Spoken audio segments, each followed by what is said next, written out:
இன்னைக்கு வேதக்கண்ண ஐயாவுக்கு ஹார்ட்ல 2 இடத்துல பிளாக், ஆற்று வாழ்வு சுருங்கி இருக்கு, ஹார்ட் வீங்கி இருக்கு அப்படின்னு எல்லாம் சொன்னாரு. இதுக்கு நிறைய டாக்டர் பார்த்துருக்காங்க, எங்கேயுமே பெருசா ரிசல்ட் இல்லை, செட் ஆகல. அதுக்கப்புறம் பயந்துன்னு ஓப்பன் ஹார்ட் சர்ஜரி பண்ணணும்னு சொன்னாங்களாம் டாக்டர். அதுக்கப்புறம் சித்த மருத்துவர் வந்து மருந்துகள் எடுத்து இன்னைக்கு ஓப்பன் ஹார்ட் சர்ஜரி இல்லாம பிரச்சனைகள்லாம் சரியாகி ஆரோக்கியமா இருக்காங்க. அது எப்படி உங்களுக்கு புரிய வைக்கணும்னா, பிஃபோர் ஆஃப்டர் ரிப்போர்ட்டோட இவர் பேசுறத வச்சு புரிய வைக்கலாம் அப்படின்ற ஒரு சிறு முயற்சி தான். ஏன்னா பெரிய டாக்டருங்களாலே முடியலையே. இவர் போய் பார்த்தா டிவி அது இதெல்லாம் வச்சுன்னு இருக்கிறாரு. இவர் எங்கேருந்து நம்ம சுகமாத்து போறாரு? பாரம்பரிய டிவி கூட பார்க்க கூடாதா? சரி, ஓகே. இது அப்படி எங்கேருந்து இவர் பண்ண போறாரு அப்படின்னு நினைச்சேன். அதனால நான் நம்பிக்கையில்லாத தான் நிறைய கேள்விங்க கேட்டேன். நிறைய கேள்விகள் கேள்விங்க நிறைய. 10 நாள் தான் சாப்பிட்டு பாருங்களா சார் அப்படின்னு சொன்னாங்க. அது என் மனசுல ரொம்ப ஆழமா பட்டுச்சுங்க. சரி 10 நாள் சாப்பிட்டான்னா அப்போ பொங்கல் கழிச்சு நம்ம போய் ஆப்ரேஷன் பண்ணிக்கலாம். உங்ககிட்ட எழுதி வாங்கினாங்களா மருத்துவர்கள்? ஆமா, நான் டிஸ்சார்ஜ் ஆகி போறேன்னு சொன்னா அதுக்கு நானே பொறுப்பு, என்னுடைய மரணத்துக்கு நான் பொறுப்புன்னு எழுதி வாங்கிக்கினாங்க. அவர் பார்த்தோன்னே இதெல்லாம் சாதாரணங்க, இதை நான் சரி பண்ணி விட்டுறேன், நீங்க ஒன்றும் பயப்பட வேணாம் அப்படின்னு சொன்னாரு. கொடுத்து ஒரு 4 விதமான மருந்துகள் கொடுத்தாரு. அதை சாப்பிட்டப்போ கொஞ்சம் கொஞ்சமாக ரிலீஸ் ஆச்சு. ரிலீஸ் ஆனோடனே எனக்கு மூச்சு வாங்குறதெல்லாம் கூட குறைஞ்சிது. அதனால் நான் என்ன பண்ணேன், மறுபடியும் ஹார்ட் ஸ்பெஷலிஸ்டாக போய் பார்த்தேன். அங்கே ஹார்ட் டாக்டரை பார்த்தோன்னே உனக்கு மிராக்கிள் நடந்துக்குதியா, எப்படியா இவ்வளோ தூரம் ரேஸ் ஆகிருக்குது அப்படின்னாரு. ஆனால் நான் இவரால் தான் மாத்திரை சாப்பிட்றேன் சொல்லலை. உணவே மருத்துவர்களுக்கு வணக்கம். நம்முடைய அருகில் வேதக்கண்ண ஐயா இருக்காரு, 71 வயசு. அவருடைய அருகில் பாரம்பரிய சித்த வைத்தியர் வெங்கடேஷ் ஐயா இருக்காரு. இவங்களோட ஒரு நேர்காணல் பேட்டி என்னன்னா, இன்னைக்கு வேதக்கண்ண ஐயாவுக்கு ஹார்ட்ல 2 இடத்துல பிளாக், ஆற்று வாழ்வு சுருங்கி இருக்கு, ஹார்ட் வீங்கி இருக்கு அப்படின்னு எல்லாம் சொன்னாரு. இதுக்கு நிறைய டாக்டர் பார்த்துருக்காங்க, எங்கேயுமே பெருசா ரிசல்ட் இல்லை, செட் ஆகல. அதுக்கப்புறம் பயந்துன்னு ஓப்பன் ஹார்ட் சர்ஜரி பண்ணணும்னு சொன்னாங்களாம் டாக்டர். அதுக்கப்புறம் சித்த மருத்துவர் வந்து மருந்துகள் எடுத்து இன்னைக்கு ஓப்பன் ஹார்ட் சர்ஜரி இல்லாம பிரச்சனைகள்லாம் சரியாகி ஆரோக்கியமா இருக்காங்க. அது எப்படி உங்களுக்கு புரிய வைக்கணும்னா, பிஃபோர் ஆஃப்டர் ரிப்போர்ட்டோட இவர் பேசுறத வச்சு புரிய வைக்கலாம் அப்படின்ற ஒரு சிறு முயற்சி தான். அதனால சித்த மருத்துவத்துல 4448 வியாதிக்கும் சிறப்பான சிகிச்சையில் இருக்குது.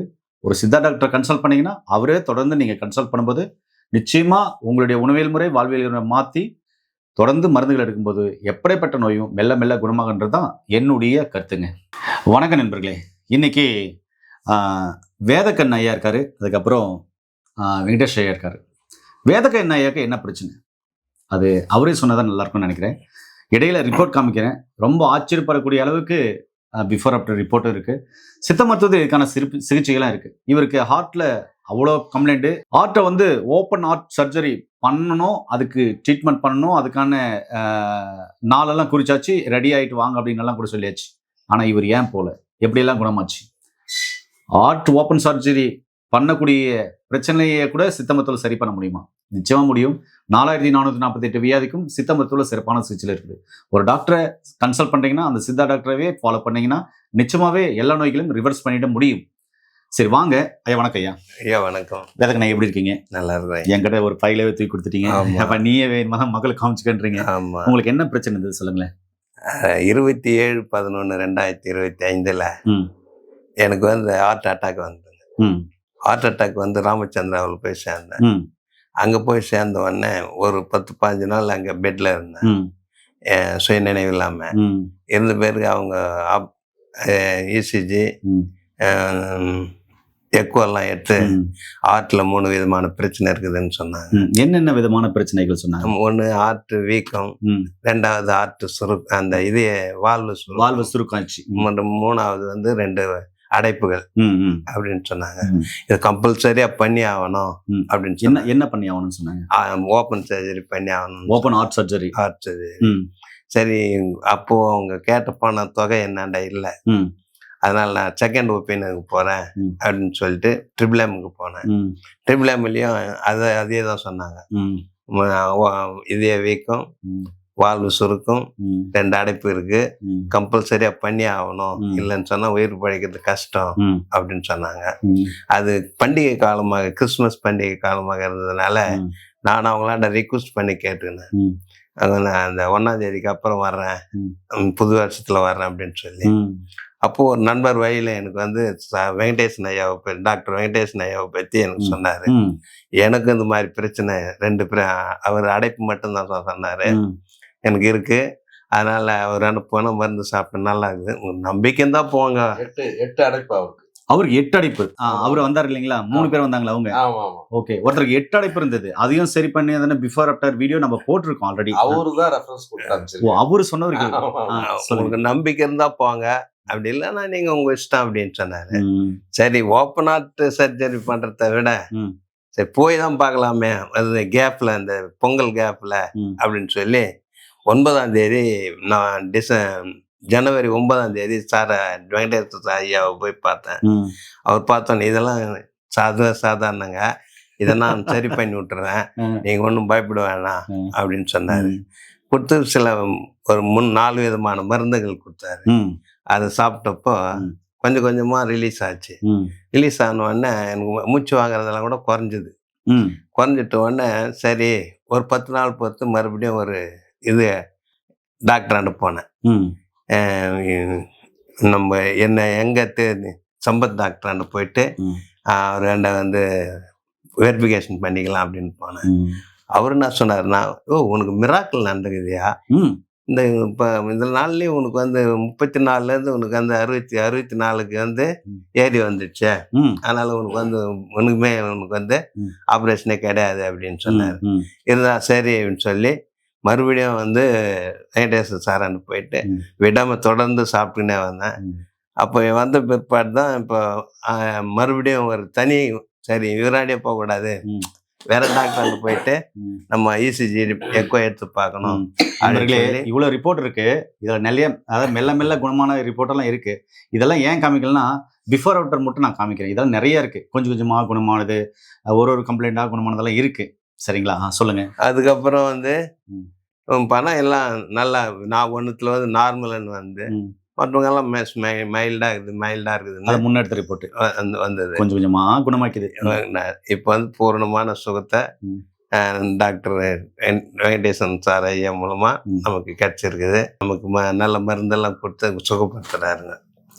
நண்பர்களே, இவர் சொன்னார் இல்லைங்களா, நிறைய பேஷண்ட் எல்லாம் அனுப்பிச்சிட்டாங்க அப்படின்னு சொல்லிட்டு. ஹார்ட் பேஷண்ட் வந்திருக்காங்க, கிட்னி பேஷண்ட் வந்திருக்காங்க. வரக்கூடிய வீடியோலாம் உங்களுக்கு பிஃபோர் ஆஃப்டர் வீடியோவா நம்ம ரிப்போர்ட்டோட போடுவோம். ஐயா, உங்களுக்கு ஓப்பன் ஹார்ட் சர்ஜரி பண்ணணும்னு சொன்னாங்க இல்லையா? ஆமா. அப்போ உங்க உடம்புல என்னென்ன பிரச்சனைகளை சந்திச்சிங்க? எனக்கு வந்து கை காலெல்லாம் அப்படியே என் காலே இந்த கை கணம் தான் ஆயிடுச்சு. ம், மூச்சு நிறைய வாங்கும், ம், அதான் மூச்சு திணறல், மூச்சு இதெல்லாம் வரும். ம், கொஞ்சம் தூரம் நடந்தாவே கொஞ்சம் களைப்பாயிடுவேன், ம், ஒரு மாதிரி இதுவாக போகும், ம், பலவீனமாக போகும். ம். ஆனால் இப்போ அதை நான் 2 கிலோமீட்டர் டெய்லி வாக்கிங் போகிறேன்.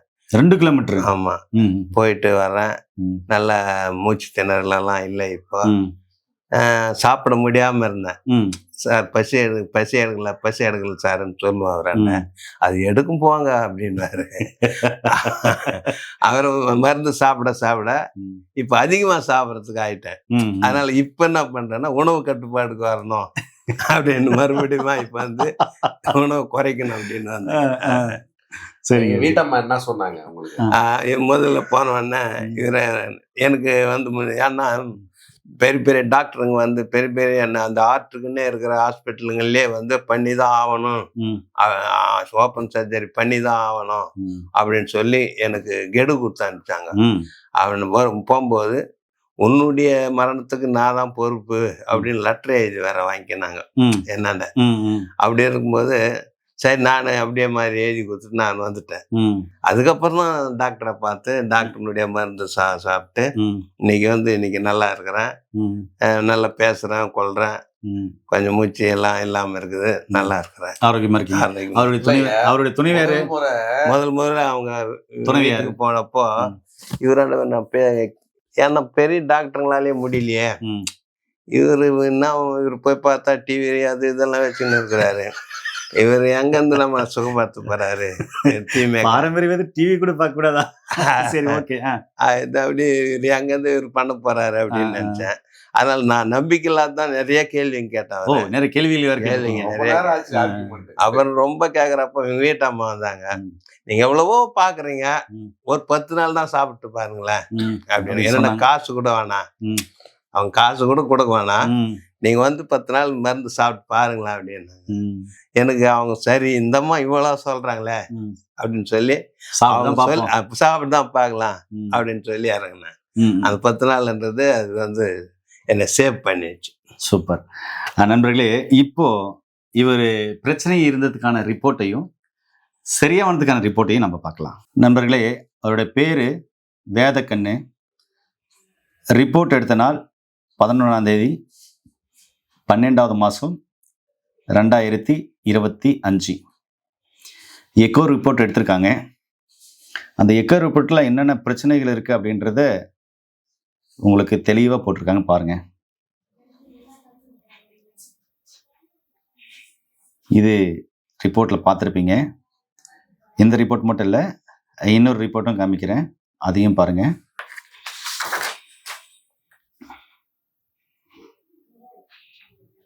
பேர் அதே வேதக்கண்ணு தான், அதே டேட் தான். அவர் அந்த ரிப்போர்ட் பார்த்துருப்பீங்க, அவர் பிரச்சனை என்னென்ன இருக்குதுன்னு இந்த ரிப்போர்ட்டில் தெளிவாக கொடுத்துருக்காங்க. எங்கே வாழ்வில் பிரச்சனை, எந்த வாழ்வில் பிரச்சனை, எத்தனை அடைப்பு, அப்போ என்னென்ன பிரச்சனைகள் இருக்குது அப்படின்றத இந்த இடத்துல தெளிவாக கொடுத்துருக்காங்க. இந்த லைன் பாருங்கள், இவ்வளோ பிரச்சனைகள் இருக்குது. என்ன பிரச்சனை இருக்குதுன்னு சொன்னாங்க இந்த ரிப்போர்ட்டில்? இதய வீக்கம்னு சொன்னாங்க, வாழ்வு சுருக்குன்னு சொன்னாங்க, 2 அடைப்பு நல்லா சொல்லியிருக்காங்க இல்லையா? சரி, ஓகே. இந்த ரிப்போர்ட் பார்த்துருப்பீங்க. ஓகே, இது பிரச்சனைக்கான ரிப்போர்ட் பார்த்துருப்பீங்க. வித் ஹைப்பர் டென்ஷன், அதாவது பிபி ரைஸ் ஆகுது, பிபிஐ உயர் அழுத்தம் அதிகமாகுது, எல்லாமே இருக்கு இல்லையா?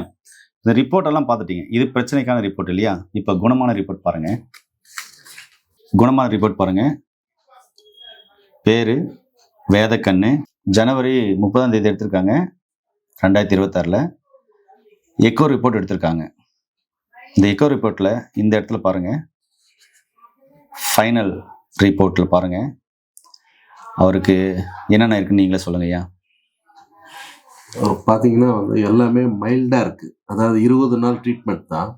அவர் முன்னாடி இருந்த பிரச்சனை எல்லாம் மைல்டாக இருக்குது. அதாவது 75% நார்மலுக்கு வந்திருக்கு, 25% அதுக்கப்புறம் நம்ம திரும்ப ஒரு மாதத்துக்கான மருத்துவம் கொடுத்து சரி பண்ணியிருக்கோம். இப்போ சுத்தமாக சரி பண்ணியிருக்கோம், இப்போ நார்மலுக்கு இருக்குது. இப்போ எல்லாம் உங்களுக்கு மூச்சு ஒரு சிரமமாக இருக்கு ஐயா? இப்போ மூச்செல்லாம் இல்லை, நல்லா இருக்கு, மூச்சு நல்லா இருக்கு. நண்பர்களே, இந்த ரிப்போர்ட் இவ்வளோ ரிப்போர்ட்டெல்லாம் மெல்ல மெல்ல சரியாக வந்து இது 75% குணமான பிஃபோர் ஆஃப்டர் ரிப்போர்ட் எல்லாமே பார்த்துருப்போம். நிறைய ரிப்போர்ட் இந்த வீடியோவில் காமிக்க முடியல, அதனால தான். ஐயா, நீங்கள் சொல்லுங்கள், இவர் வந்தபோது எப்படி வந்தார், நீங்கள் என்ன மாதிரியான சிகிச்சை கொடுத்தீங்க? வரும்போது பார்த்தீங்கன்னா அந்த நடை எல்லாம் வந்து அந்த ஆக்டிவ்னஸ் இல்லை. இப்போ எவ்வளோ ஆக்டிவ், நம்ம கூட வழி காமிக்கிறதுக்கு எப்படி நடந்தே வந்தார் பாருங்க. சுற்றி அங்கேருந்து சுற்றி நடந்து காமிச்சார் பாருங்க. பெட்ரோல் பங்க் வந்து அந்த நடை வந்து இல்லை, ரொம்ப ஒரு அதாவது பலகீனமாக தான் வந்து உக்காந்தாங்க. ஏன் அப்படின்னா பார்த்த இடத்துல எல்லாமே வந்து ஓப்பன் ஹார்ட் சர்ஜரி தான் பண்ணணுங்கிற மாதிரி தான் ரெக்கமெண்டேஷன் எல்லாம். அதில் அந்த சூழ்நிலை பார்த்தார். நம்ம டிவி சர்வீஸ் பண்ணுறோம்ல, இது எல்லா டிவிங்கெல்லாம் இருக்குது, நடுவில் உட்கார வச்சு இவர் பாட்டு பேசிகிட்டு இருக்காரு, இவருக்கு இந்த மருந்து எங்கே வேலை செய்ய போகுதுன்னு ஒரு அவநம்பிக்கை தான் இருந்தார். சொல்ல போனால் பிடிச்ச வேலையில் அது ஒரு வேலை தான் நம்மளுக்கு. ஆமாம், அதனால தான். என்னாச்சுன்னா ஒரு மணி நேரம் போச்சு கான்வர்சேஷன், கவுன்சிலிங். பக்கத்தில் சமையல் கட்டில் எங்கள் வீட்டம்மா காதில் கேட்டுக்கிட்டே இருந்தாங்க. 1 மணி நேரமா எதுக்கு எக்ஸ்பிளைன் பண்ணிட்டு இருக்கணும் அப்படின்ட்டு டப்புன்னு வெளியே வந்தாங்க. சமையல் கட்டை விட்டு வெளியே வந்து, ஐயா ஒரு 10 நாளைக்கு நீங்க சாப்பிடுங்க, கண்டிப்பா சரியாகும், சாப்பிட்டு தான் பாருங்களா அப்படின்னு ஸ்டாப் பண்ணாங்க. ஸ்டாப் பண்ணிட்டு ஏன் அப்படின்னா எனக்கு வந்து டைம் கொடுத்தாங்க. ஏன்னா கிறிஸ்மஸ் வருது, அதனால ஆப்ரேஷன்ல இப்போ வேண்டாம், பொங்கல் போல பார்த்துக்கலாம், ஜனவரி மாதம் கழிச்சு பார்த்துக்கலாம், நமக்கு ஒரு 15 நாள் டைம் கொடுத்தாலே போதும். ஆக்சுவலா 10 நாள்லயே நல்ல இம்ப்ரூவ்மெண்ட், ஆல்மோஸ்ட் ஒரு 75% நார்மல் வர அளவு நல்ல இம்ப்ரூவ்மெண்ட். நல்லா நடக்க ஆரம்பிச்சிட்டாரு. அதுக்கப்புறம் எல்லாம் வந்து 1 கிலோமீட்டர் 2 கிலோமீட்டர்லாம் சர்வசாதாரணமாக நடக்க ஆரம்பிச்சாரு. அந்த பிரீத்திங் இஷ்யூலாம் இல்லை. அதுக்கப்புறம் இவரு சாட்சி சொல்லி நிறைய பேர் அமைச்சிருக்காரு நம்மள்ட்ட. அந்த 15 நாள்லயே ஒரு 5-6 பேர் அமைச்சாரு. அதுக்கப்புறம் இப்போ 2 மாசம் ஆகுது, கணக்கே இல்லை, நிறைய பேர் அமைச்சுக்கிட்டே இருக்காரு சொல்லி. ஏன் நண்பர்களே, உங்களுக்கும் ஹார்ட்ல கம்ப்ளைண்ட் இருக்கா? ஓப்பன் ஹார்ட் சர்ஜரி பண்ணணும்னு சொல்லிட்டாங்களா? நீங்க பண்ணணும்னு நினைச்சீங்கன்னா கண்டிப்பா பண்ணிக்கோங்க, அது உங்களுடைய விருப்பம் தான். ஆனா என்னுடைய கருத்து என்னன்னா, சித்த மருத்துவத்துல 4448 வியாதிக்கும் சிறப்பான சிகிச்சையில இருக்குது. ஹார்ட்டுக்கு மட்டும் இல்ல, லிவருக்கு மட்டும் இல்ல, கிட்னிக்கு மட்டும் இல்ல, நுரையீரலுக்கு மட்டும் இல்ல, அனைத்து உறுப்புகளுக்கும் சித்த மருத்துவத்துல ஆதி முதற் கொண்டு சிறப்பான சிகிச்சைகள் பண்ணிட்டு வராங்க. அதனால உங்க அருகில் இருக்கிற ஒரு சித்தா டாக்டரை கன்சல்ட் பண்ணி உங்களுடைய பிரச்சனைகள் என்னவோ அவரை தொடர்ந்து ஃபாலோ பண்ணீங்க அப்படின்னு சொன்னா நிச்சயமாகவே படிப்படியா சரி பண்ணிட முடியும். அதனால உங்களுக்கும் ஹார்ட்ல பிளாக் இருக்கு, இல்ல ஹார்ட் 15 வால்வு சுருங்கி இருக்கு, இல்ல ஹார்ட் வீங்கி இருக்கு அப்படின்னா நீங்க எடுக்கிற மருந்து மாத்திரைகளோட ஒரு டைம் கீழே போற நம்பருக்கு கால் பண்ணிட்டு ஐயா வந்து சந்திங்க. படிச்ச பட்டதாரி மருத்துவம் மூலமா கொடுக்குற மருந்துகளையும் ஐயா கொடுக்குற ஆலோசனைகளும் எடுத்துட்டு நோய் நொடி இல்லாம வாழ்வியல் உணவு முறை மாத்திட்டு நோய் நொடி இல்லாம ஆரோக்கியமா வாழுங்க. இது மாதிரி பிரச்சனை, ஹார்ட் சம்பந்தமான பிரச்சனை உள்ளவங்களுக்கு இந்த வீடியோவை கண்டிப்பா ஷேர் பண்ணி விடுங்க. மீண்டும் இன்னொரு அருமையான பதிவு சந்திக்கலாம். நன்றி, வணக்கம். வணக்கம்.